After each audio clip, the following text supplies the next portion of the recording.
Let's just talk briefly. Maybe you can give some tips to people that are sort of in that position where now they've got a script, they want to write it, or they want to direct it, they want to produce it. How did you go about raising the money? And maybe you can kind of tell people things that worked, things that didn't work, and what you would suggest. Yeah. So in my case in particular, I made sure that I wasn't going to buy this script and I wasn't going to go on this venture if I didn't know that I already had people that were interested in investing in something already. So that was a big thing for me.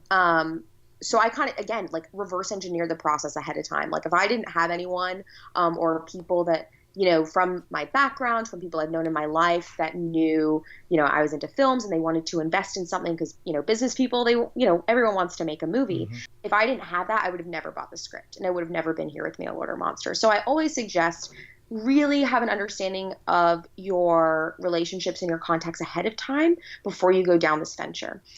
Two, I utilize tax incentives a lot. That's why we shot in Kentucky. And I was very adamant about creating a solid business plan that was attractive to investors regardless if the film made money. So that was good. And by doing that, I made my investors active investors instead of passive. So the way you do that is you make them members of the LLC. So many filmmakers, they have the producers as they own the LLC, they own the movie, and the investors are passive. So they really don't get to write off the investment as a business investment. They write it off as an investment loss. So if they write it off as a business loss the first year when you're shooting, because no one makes money the first year of shooting, they actually are federally able to have a tax benefit as well as the state tax benefit of Kentucky. I see. That's a big thing.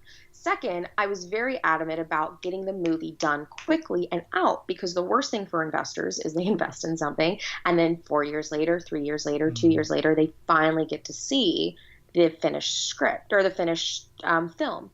With us, it was, we shot it in July, we finished it in December, we sold it to our sales agent in January, premiered at the market in February, sold territories, premiere in Portland in October, distributed in the US in November, and that's less than a year from it being done. So for them, it's like this, and they got the tax incentive back from Kentucky in February. So it's kind of like this nice fluid rolling out of the film. So they get to feel like something's actually happening. Mm-hmm. I'm very transparent about everything. But the more you can create that feeling that you didn't just take the money and run, regardless of the success of the film, people are just going to want to invest in you because they know that you are honest and you're on it. That's a big thing because they know it's all about trust. Mm-hmm. People understand, business people know, investing in a movie, investing in real estate, investing in a restaurant, it's all risky.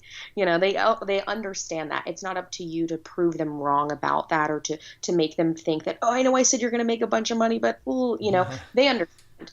It's more or less they're investing in you and what are you going to do with this investment? How are you handling it? Mm-hmm. Thanks for checking out this clip from the Selling Your Screenplay podcast. If you'd like to hear the full interview, just go to sellingyourscreenplay.com/podcasts, or to go directly to the episode, just use the link in the show notes. Thanks for watching.